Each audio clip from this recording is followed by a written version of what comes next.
आज ईद उल फितर पर तीनों सर्विसेज चीफ, जी हाँ, आर्मी के चीफ, नेवी के चीफ और एयरफोर्स के चीफ ने कौम के नाम अहम पैगामात जारी किए हैं, जो जाहिर है आईएसपीआर की तरफ से जारी किए गए।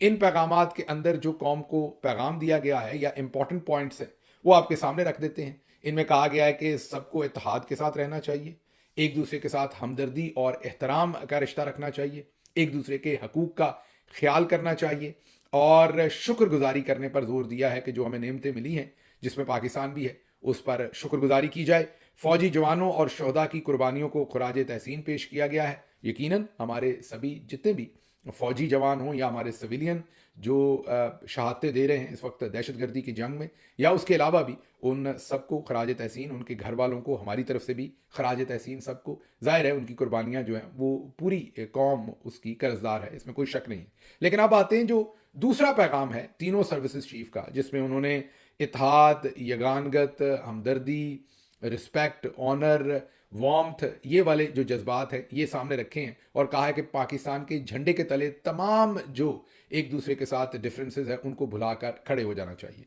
तो आज इसके कुछ अमली इकदाम हुए हैं। ये जो आर्मी चीफ, नेवल चीफ और एयरफोर्स के चीफ के पैगामात हैं, इनमें जो अल्फाज हैं कि म्यूचुअल रिस्पेक्ट, यगानगत, हमदर्दी, एक कौम बनना, एक दूसरे के हकूक़ का ख्याल करना, एक दूसरे का एहतराम करना, पाकिस्तान के झंडे, मतलब जब हम झंडे की बात करते हैं तो पाकिस्तान का आइन कानून, उसका एहतराम करना, इन तमाम चीज़ों के कुछ अमली मुजाहरे हुए हैं। सबसे बड़ा अमली मुजाहरा जो है वो अडयाला जेल में हुआ है।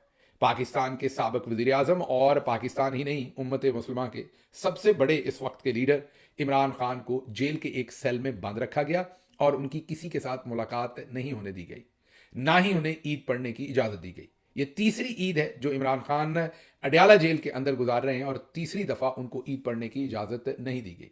उनकी अहलिया बुशरा बीबी से उनकी मुलाकात नहीं करवाई गई। उसके साथ साथ 7,000 अडयाला के अंदर जो कैदी हैं उन सब की मुलाकातें उनके ख़ानदानों से करवाई गई। इससे पहले खसूसी तौर पर इमरान खान की मुलाकात नहीं करवाई गई।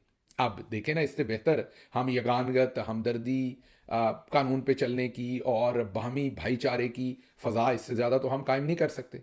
अब ज़रा इसको थोड़ा सा फर्दर ब्रेक डाउन कर लेते हैं।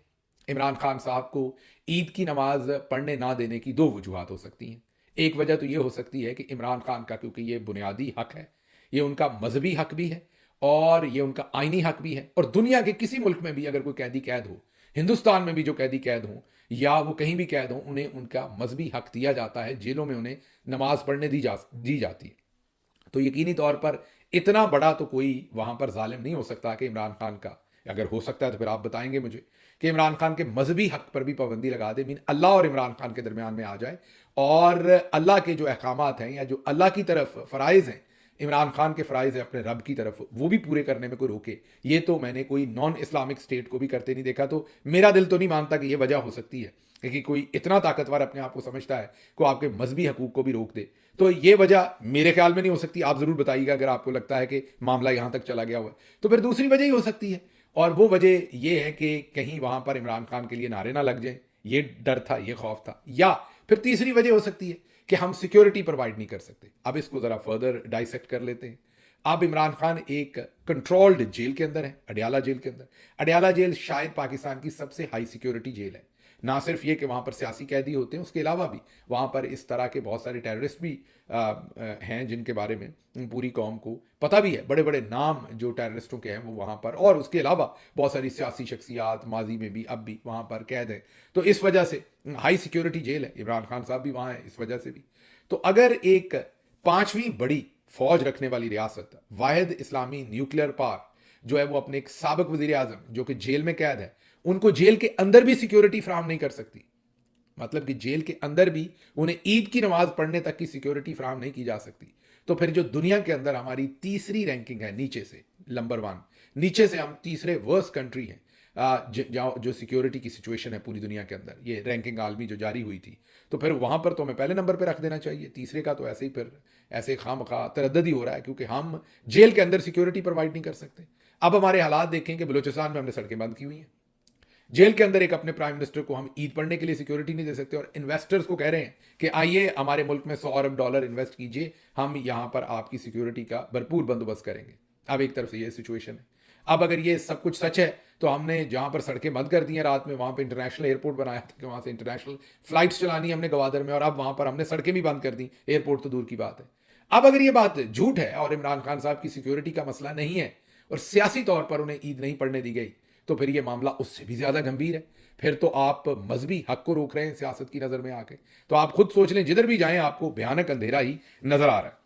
इसके बाद जो अगली खबर आपके सामने रखनी है वो ये खबर रखनी है कि आज बुशा बीबी को भी जाहिर है बहुत ही ज़्यादा वहाँ पर तंग किया गया है। उनके साथ भी किसी किस्म की कोई खातून भी हैं, ईद भी थी, उनके ख़ानदान को भी नहीं मिलने दिया गया।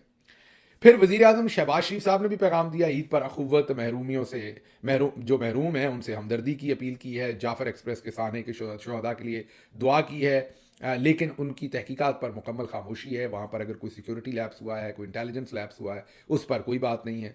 वहाँ पर मुकम्मल हमारी खामोशी है। तनकीद करें तो फिर आपको मुल्क दुश्मन करार दे दिया जाता है। अच्छा, फिर जो ड्रोन हमले के अंदर वहाँ पर हलाकतें हुई हैं, जाँ भाग हुए हैं लोग, वहाँ पर अब कहा जा रहा है कि वो सारे दहशतगर्द थे।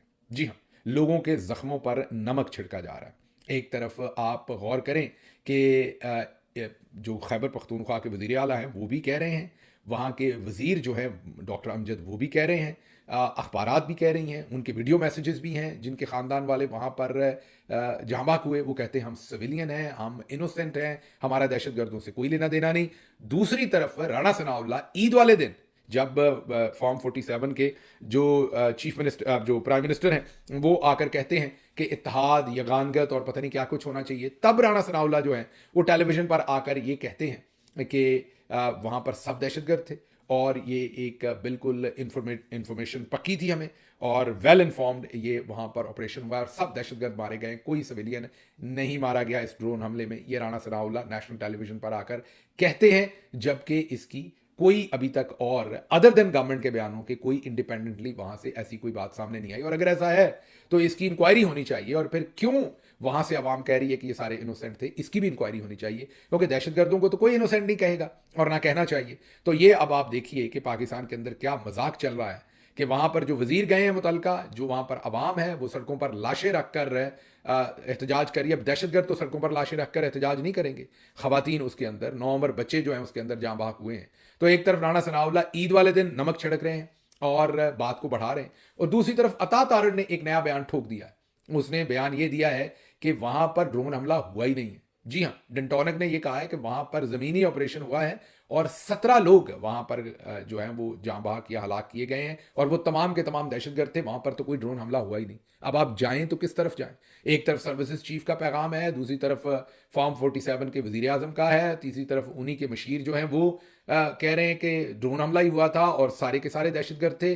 तीसरी तरफ डेंटोनिक, उनके जो इन्फॉर्मेशन मिनिस्टर, वो कहते हैं कि कोई ऑपरेशन नहीं हुआ, कोई ड्रोन हमला नहीं हुआ, जमीनी ऑपरेशन था, 17 लोग वहां पर हलाक हुए हैं और सभी के सभी दहशतगर्द थे। आप बताएं कौम जाए तो किस तरफ जाए? मामला जो है वो सारे के सारे आपके सामने हैं।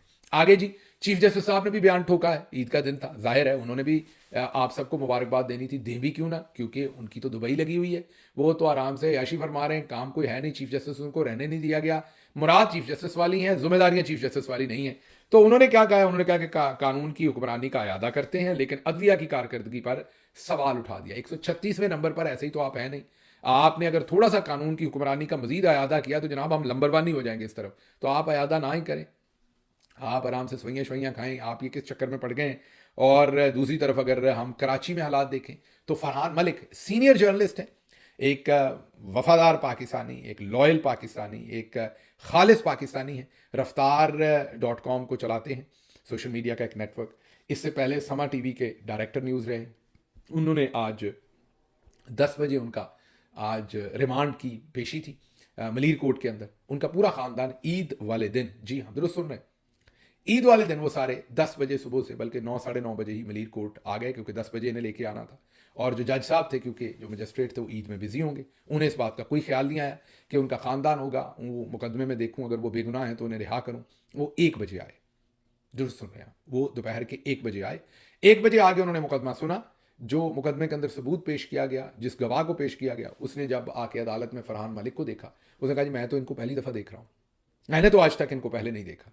अब इसके साथ ही मुकदमे से फरहान मलिक को डिस्चार्ज करना चाहिए था, बाइज्जत बरी करना चाहिए था, लेकिन क्योंकि ऊपर से अहकामात कुछ और हैं तो जज साहब ने उन्हें जुडिशल कर दिया, उन्हें जेल भेज दिया।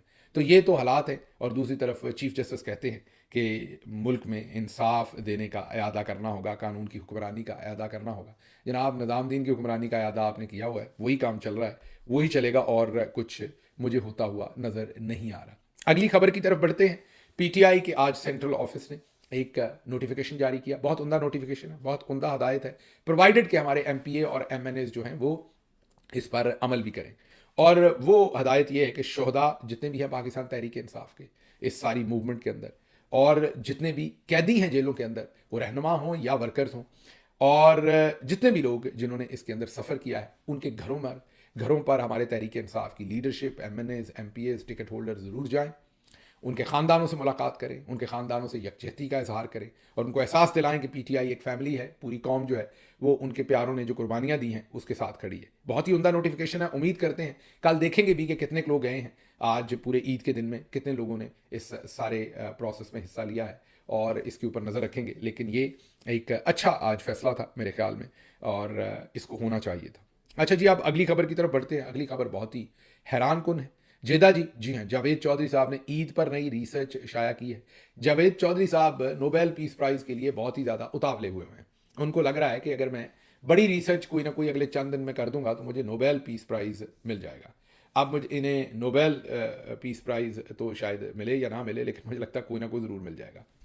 तो अब उन्होंने ये कहा है कि खुराक के इंसान पर गहरे असरात होते हैं। उन्होंने ये बताया कि अगर कोई खातून 4 बच्चों को छोड़कर आशना के साथ भाग जाती है तो उसकी बड़ी वजह उसकी खुराक होती है। जी हाँ, दुरुस्त सुन रहे हैं, आप गलत नहीं सुन रहे, मैं ऐसे ही मुगालता नहीं कर रहा। ये मैं आपके सामने वही रख रहा हूँ। मेरी जुर्रत कि मैं ऐसी बेहुदा बात कहूँ, ये जेदा जी नहीं की है। उसके बाद उन्होंने कहा कि अगर कोई शख्स अपनी वालिदैन की नाफरमानी करती है कोई औलाद, तो वहाँ भी खुराक की जो है ना वो वजह होती है। खुराक तब्दील करें तो करैक्टर भी ठीक हो जाएगा औरत का। जो आशना के साथ 4 बच्चों वाली औरत भागी है, उस मर्द का कोई चक्कर नहीं है जिसने भगाया है, उसकी तरफ जेदा जी ने उसकी खुराक बदलने की बात नहीं की, औरत की है। तो औरत का करैक्टर भी जेदा जी ठीक कर रहे हैं खुराक से, औलाद भी जो ठीक नहीं है वो भी खुराक से तब्दील होती है। अब जाहिर है जो मैं ये लग़वियात को यकीन तो इस पर होगा नहीं, तो सुन लें खुद से। बेटा जो अपने बाप के साथ गुस्ताखी तो नहीं कर सकता, लेकिन अगर बेटा कर रहा है तो फिर इसका मतलब कोई ना कोई और वजह है। या अपना बाप जो है या माँ है वो अपने बच्चों के साथ लड़ रही है, या अपने 4 बच्चों को छोड़ के वो आशना के साथ भाग रही है, तो आखिर कोई ना कोई वजह तो होगी ना उसके। और ये वजह याद रखिएगा, ये खुराक है। यानी अगर आप सिर्फ अपनी खुराक बदल लें तो आपका लाइफस्टाइल बदल सकता है। आप क्रिमिनल से एक बहुत अच्छे इंसान बन सकते हैं, और अगर आप अपनी खुराक को बदल लें तो आप बहुत अच्छे इंसान से खौफनाक क्रिमिनल बन सकते हैं। अब सवाल यह है कि इसका कुकिंग ऑयल से क्या ताल्लुक है। कुकिंग ऑयल से बड़ा गहरा ताल्लुक है, ये हम आपको आज की वीडियो में बताएंगे। मेरे साथ गुरु जाहिद इरफान साहब बैठे हुए हैं।